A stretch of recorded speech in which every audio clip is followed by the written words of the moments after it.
Today I wish to continue with the subject I placed before you the day before yesterday. We were tracing the thread of evolution which enters into the spiritual life of the present time. And we left off with the individuality of Julian the Apostate. I told you that this individuality was next incarnated in one who is only known by legendary accounts, whose secret is contained in the Parsifal legend in the name of Herzeleide. In this life as Herzeleide, the soul of Julian the Apostate entered into a far deeper inner life.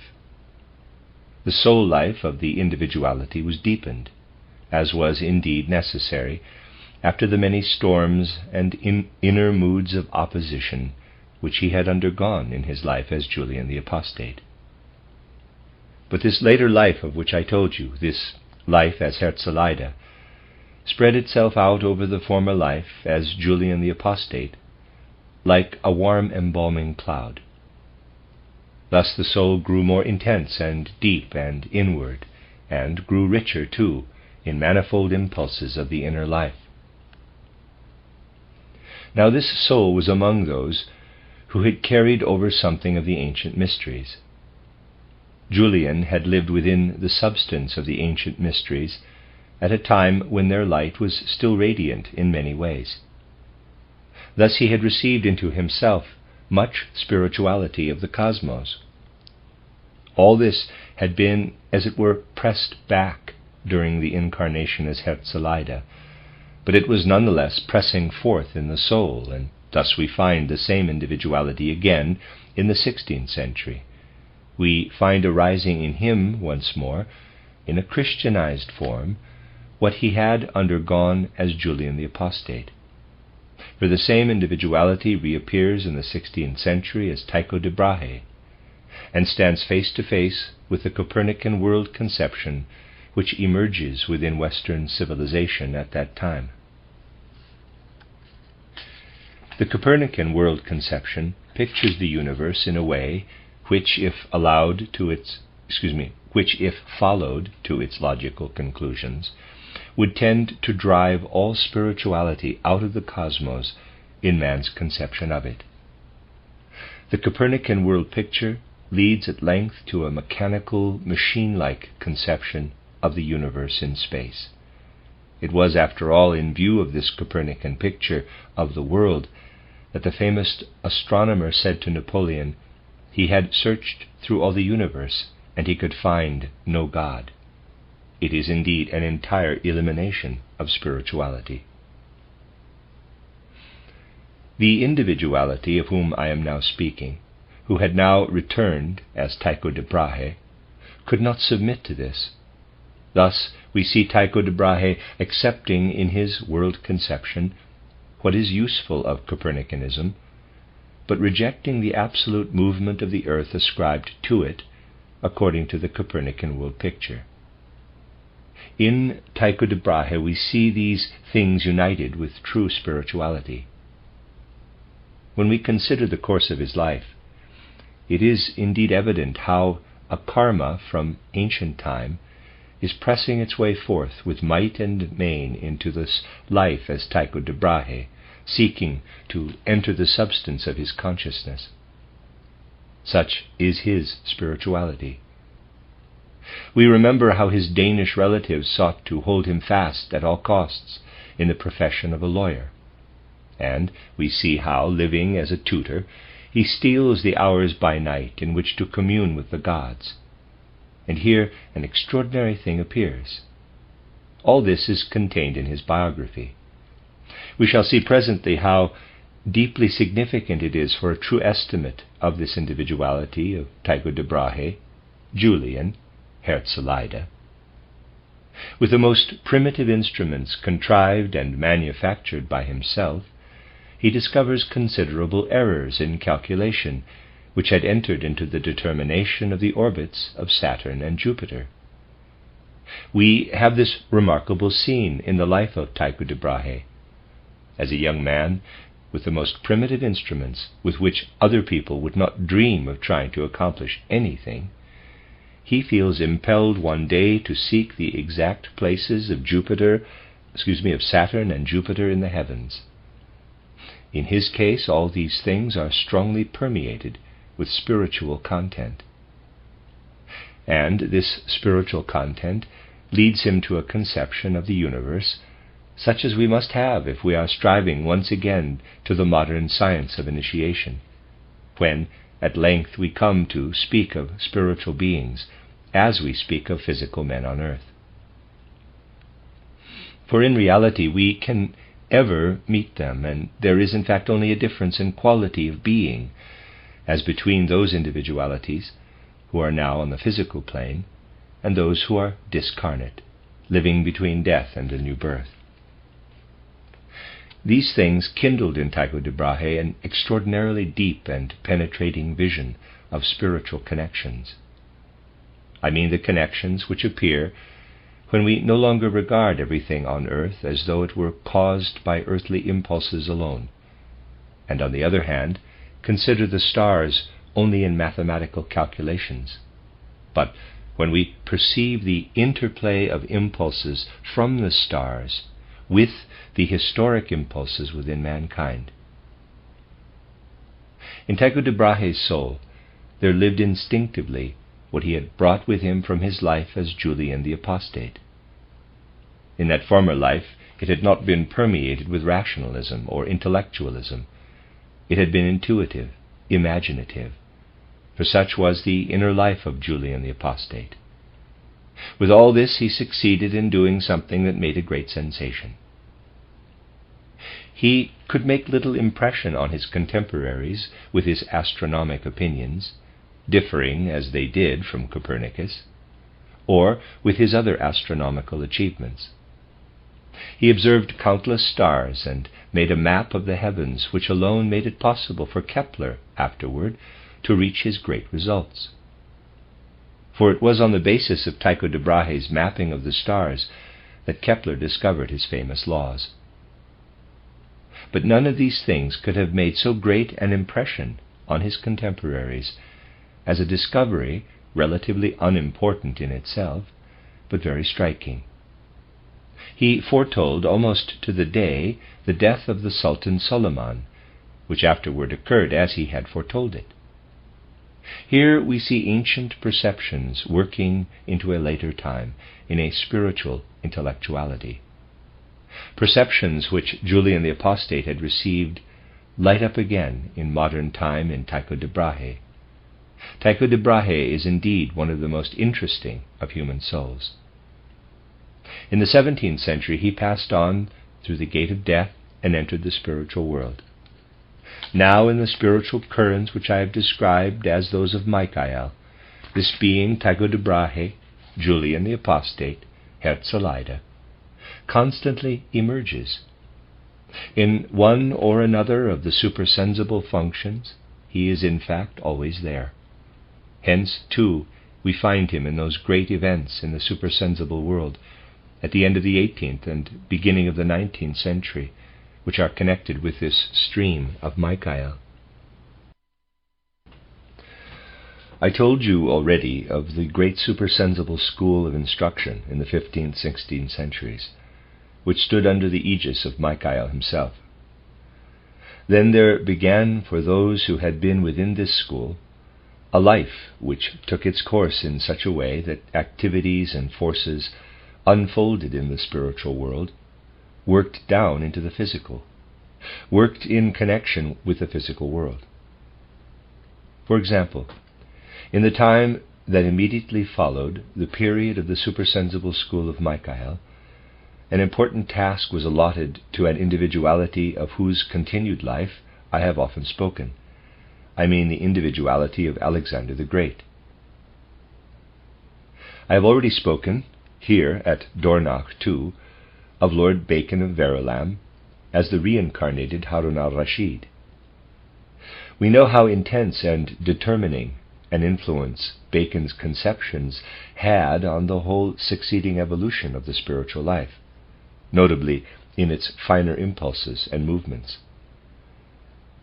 Now the remarkable thing is this, that in Lord Bacon himself something took place which we may describe as a morbid elimination of old spirituality. For such spirituality he had after all possessed when he was Harun al-Rashid. And thus we see, proceeding from the impulse of Lord Bacon, a whole world of demonic beings. The world was literally filled supersensibly and sensibly with demonic beings. Parenthesis, when I say sensibly, I mean not, of course, visibly, but within the world of sense. Close parenthesis. Now it chiefly fell to the individuality of Alexander to wage war against these demonic idols of Lord Bacon, Francis Bacon of Verulam. And similar activities, exceedingly important ones, were taking place on earth below. For otherwise the materialism of the 19th century would have broken in upon the world in a far more devastating way even than it did. Similar activities taking place in the spiritual and in the physical world together were allotted to the stream of Michael, until at length, at the end of the 18th and the beginning of the 19th century, there took place in supersensible regions what I have already described as the enactment of a great and sublime supersensible ritual and ceremony. In the supersensible world at that time, a cult was instituted and enacted in real imaginations of a spiritual kind. Thus we may say, at the end of the 18th and beginning of the 19th century, there hovers in the immediate neighborhood of the physical world of sense a great supersensible event, consisting in supersensible acts of ritual, an unfolding of mighty pictures of the spiritual life of beings of the universe, the beings of the hierarchies, in connection with the great ether workings of the universe and the human workings upon earth. I say, quote, in the immediate neighborhood, close quote, meaning, of course, adjoining this physical world in a qualitative, not in a spatial sense. It is interesting to see how, at a most favorable moment, a little miniature picture of this supersensible cult and action flowed into Goethe's spirit, transformed and changed, and in miniature we have this picture set down by Goethe in his fairy story of the green snake and the beautiful lily. There was then a great supersensible action, in which those, above all, took place who had partaken in the stream of Michael, in all the revelations supersensible and sensible of which I told you. Now here again and again the individuality who was last present upon earth in Tycho Brahe plays a very great part, and it was his constant striving to preserve the great and lasting impulses of what we call paganism, of the old life of the mysteries. It was his striving to preserve it, in effect, toward a better understanding of Christianity. He had entered Christianity when he lived as the soul of Herzeleide. Now it was his striving to introduce into the Christian conception all that he had received through his initiation as Julian the Apostate. For it was this especially which seemed so important to the souls of whom I have spoken. The many souls who are now to be found in the anthroposophical movement, or strive toward this movement with sincerity, are united with all these spiritual streams. By its very essence and nature, they feel themselves attracted by the school of Michael, and Tycho Brahe had a great influence in this. At the end of the 19th and beginning of the 20th century, especially at the end of the 19th century, these souls have descended to the earth, prepared not only to feel the Christ as he is felt in the various confessions, but to feel him and behold him as the cosmic Christ in his universal majesty and glory. The souls were prepared for this even supersensibly, between death and a new birth. They were prepared by such influences as that of Tycho Brahe, of the soul who was last incarnated in Tycho Brahe. This individuality, therefore, played an extraordinarily important part continuously within the stream of Michael. You see, the souls were constantly looking toward the approaching dominion of Michael. They were looking toward it in the old supersensible school of the 15th and 16th centuries, and they were looking toward it again during the enactment of that supersensible ceremony, which was to introduce, and, as it were, to consecrate from the spiritual worlds the subsequent Michael dominion upon earth. Now, as I have already indicated, a large number of platonically gifted souls have remained in the spiritual worlds since the time they worked in Chartres. I have placed here for your inspection today other pictures of the series from Chartres which I received. They are pictures of the prophets and also of the wonderful architecture of Chartres. Close parenthesis. The individualities of the teachers of Chartres, who were of a Platonic tendency, remained in the spiritual world. It was more the Aristotelians who descended to the earth, finding their way largely into the Dominican order. Then, after a certain time, they united again with the Platonists in the spiritual world, and went on working together with them supersensibly from the spiritual world. Thus we may say, the souls of Platonic character have remained behind. They have not appeared again on earth, not at any rate the more important individualities among them. They are waiting till the end of this century. But on the other hand, many who felt themselves drawn to what I have described as the Michael deeds in the supersensible have come down and entered the stream of the anthroposophical movement, inasmuch as they have felt sincerely drawn on earth to such a spiritual movement. We may say in truth, what lives in anthroposophy was kindled first by the Michael school of instruction in the 15th, 16th centuries, and by the great religious act that took place in the supersensible at the end of the 18th and beginning of the 19th century. It was in vision of that supersensible action that my mystery plays came into being, and for this reason the first mystery play, different as it is from Goethe's fairy tale story of the green snake and the beautiful lily, nevertheless reveals distinctly similar features. For a thing that would contain real impulses of a spiritual kind cannot be arbitrarily conceived. It must be seen and worked out in harmony with the spiritual world. Thus we stand here within the anthroposophical movement today, having entered into the dominion of Michael, which has now begun. We stand here in this movement, called to understand the essence of this reign of Michael, called to work in the spirit of his working through the centuries and the thousands of years. At this moment of great significance, he has begun his earthly rulership once more, and we are called to work in his direction. Such is the inner esoteric impulse of this stream of Michael, whose working, to begin with, for this century, is very clearly foreshadowed.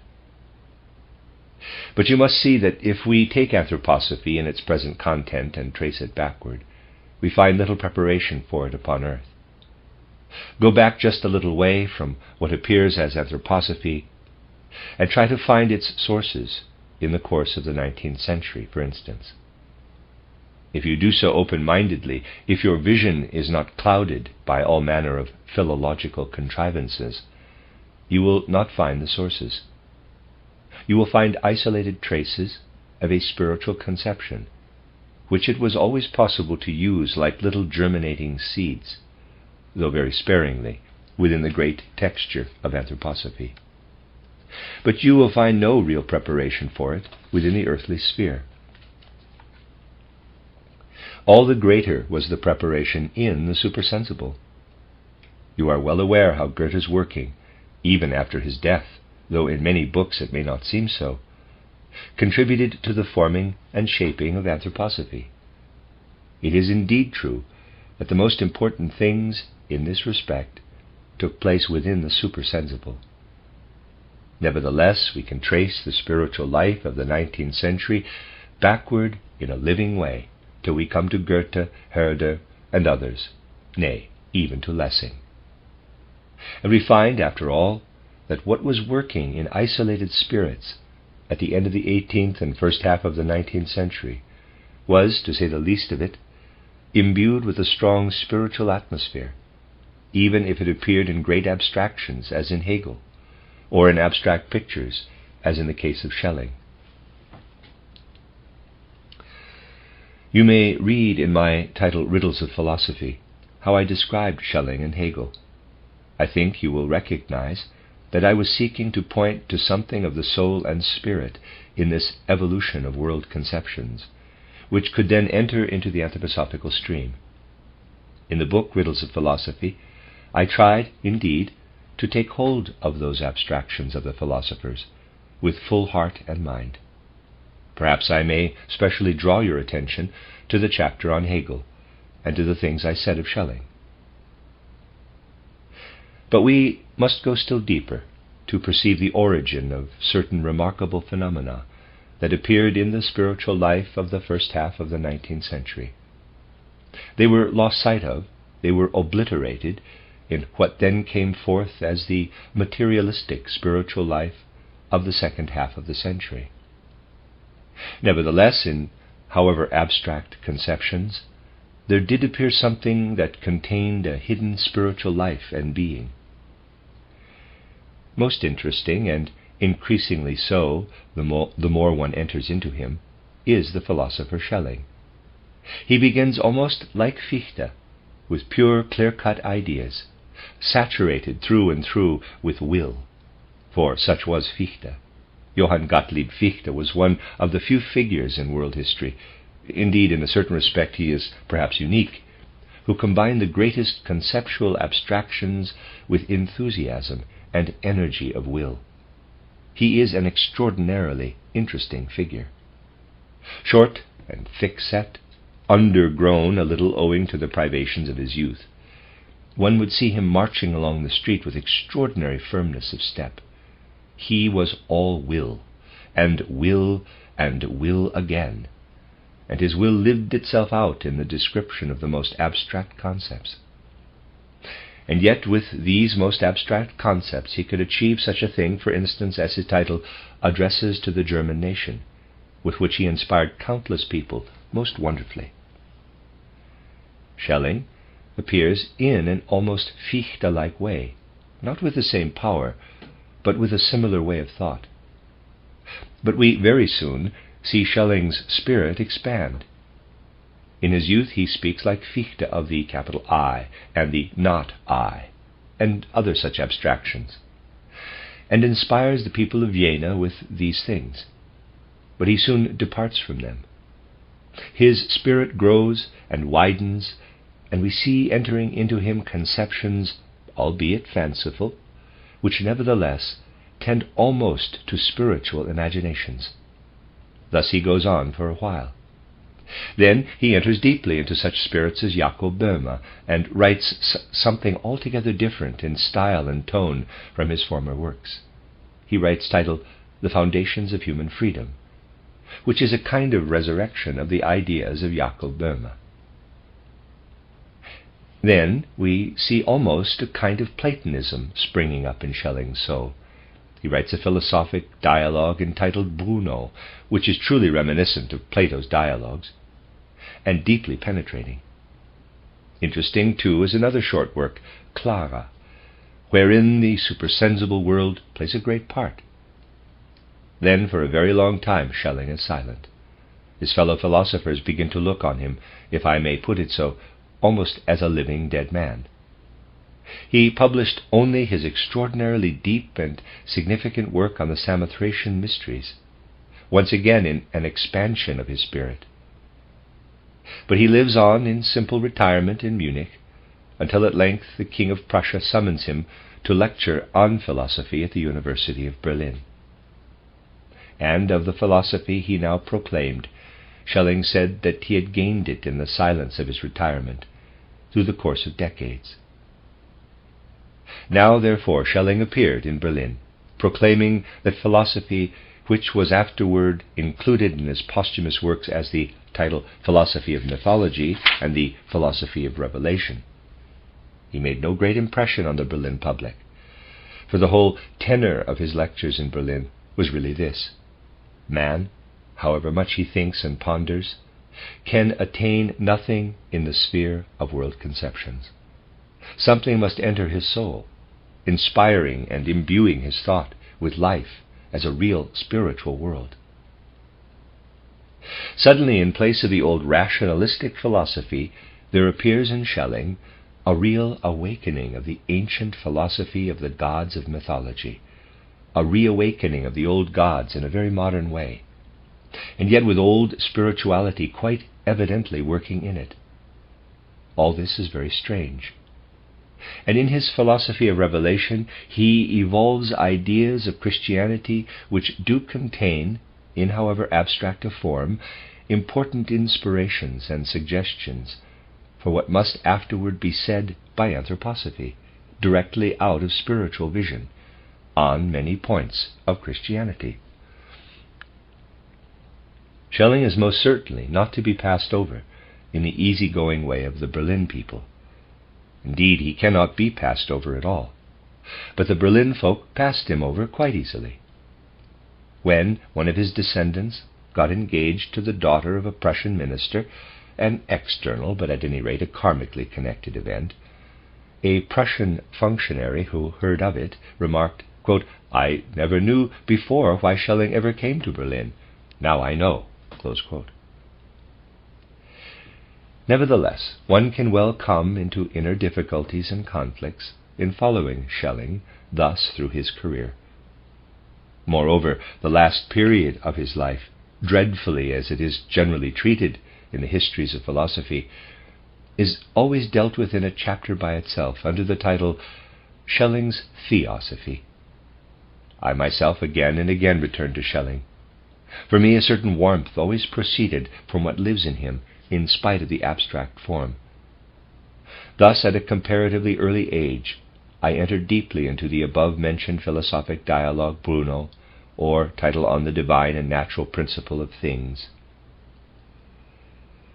Since the year 1854, Schelling was in the spiritual world again, and he came especially near to one through his dialogue Bruno, if one entered into it and lived through it, also through his Clara, and notably through his essay on the Samothracian mysteries. One could easily come really near to him in spirit.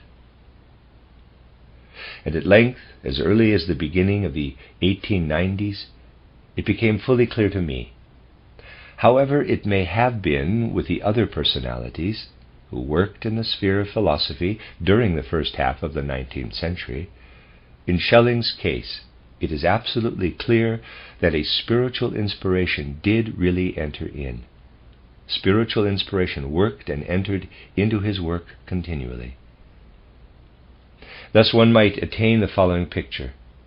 To begin with, down in the physical world, one could see Schelling, as he passed through the manifold vicissitudes of life, through a long period, as I said above, of loneliness and isolation, treated in the most varying way by his fellow men, now with immense enthusiasm, and now again with scorn and derision.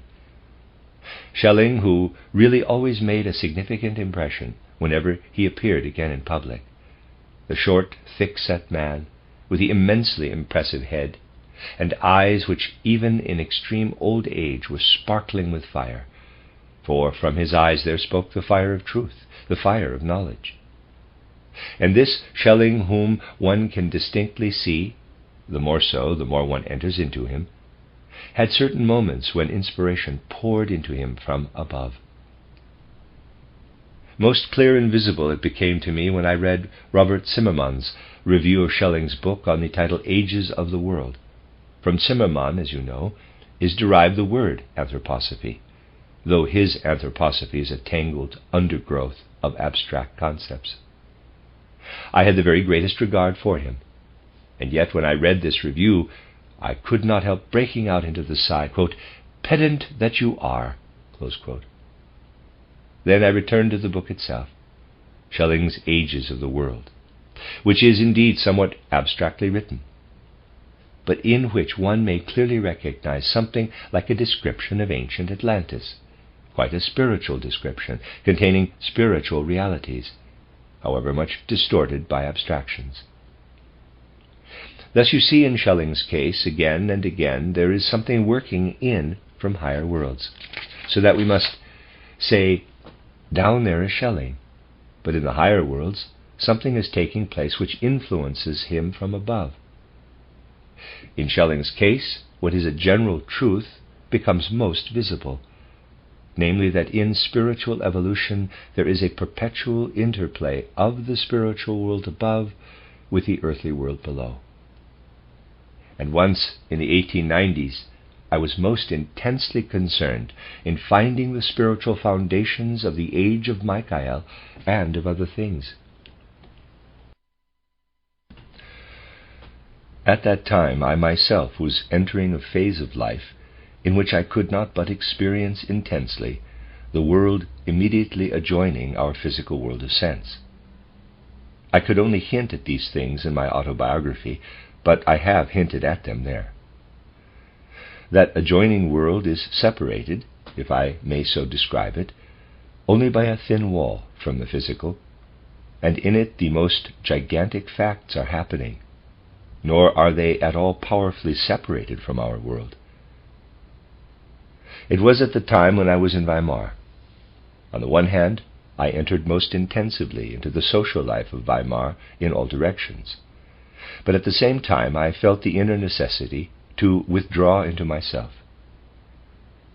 These two sides of my life went parallel with one another, and at that time, in the very highest degree, it happened that my experience of the spiritual world was always more intense and strong than my experience of the physical.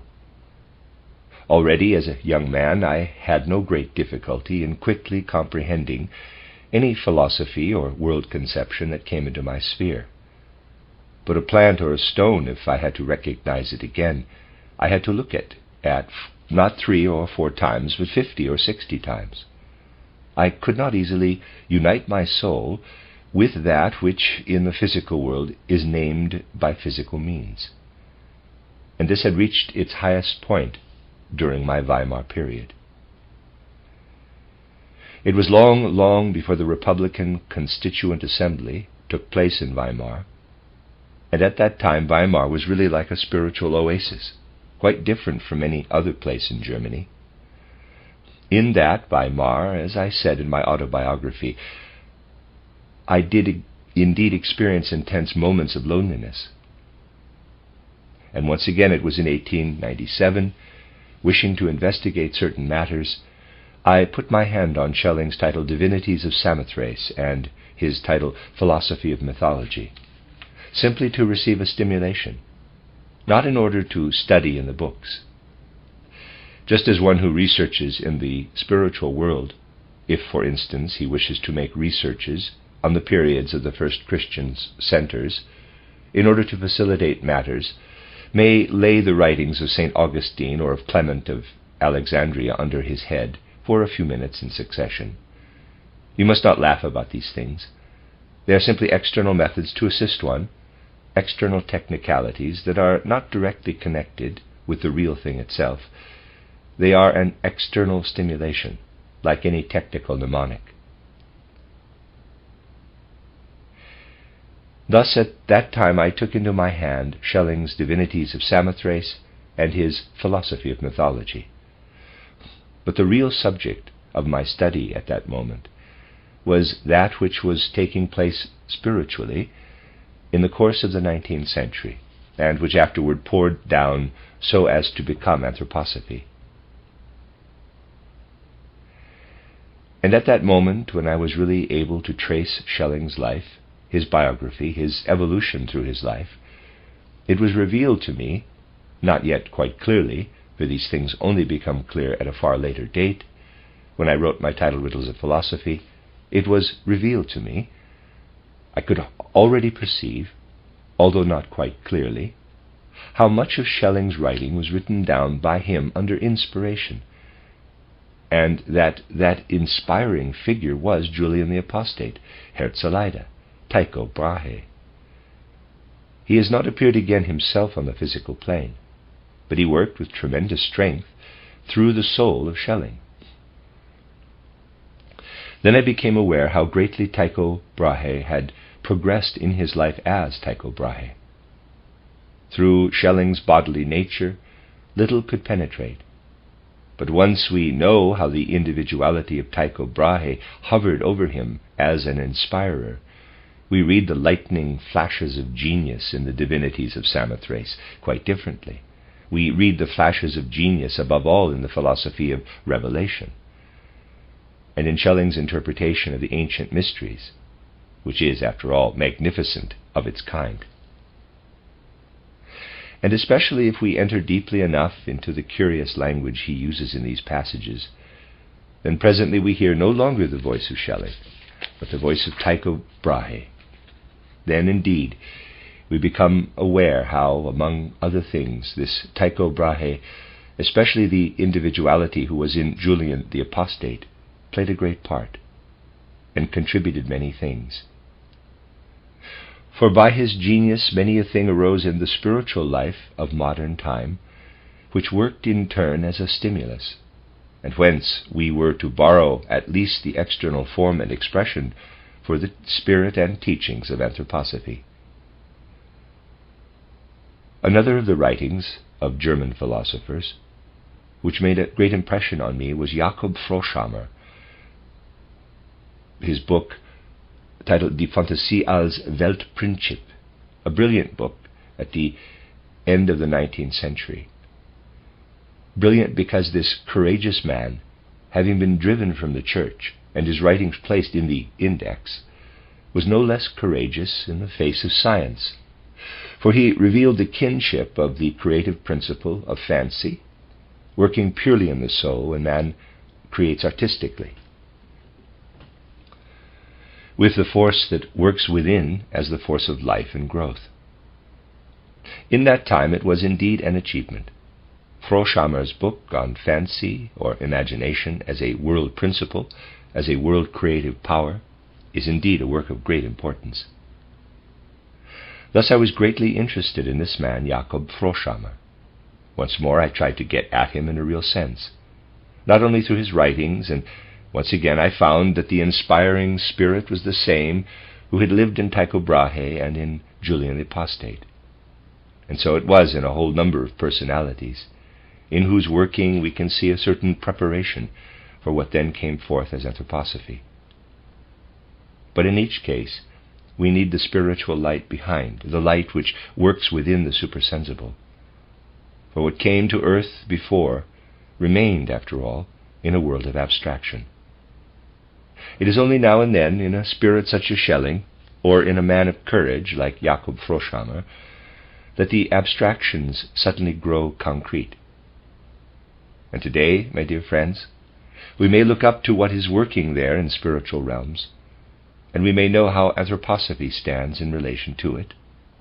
And well we know how we are being helped by that which we perceive when we extend our spiritual research into the detailed realities of spiritual life in the course of history.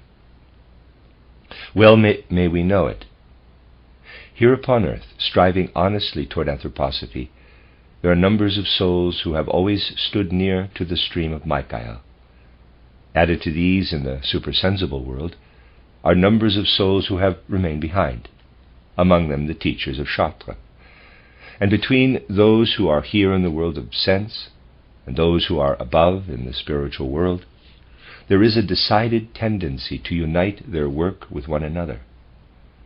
And now if we would find a great helper for those things which we must investigate for the future of the 20th century, if we would find one who can advise us in relation to the supersensible world, if we need impulses that are there within that world, it is the individuality of Julian the Apostate, Tycho Brahe, who can help us. He is not on the physical plane today, but in reality he is always there, always ready to give information on those matters, especially which concern the prophetic future of the 20th century.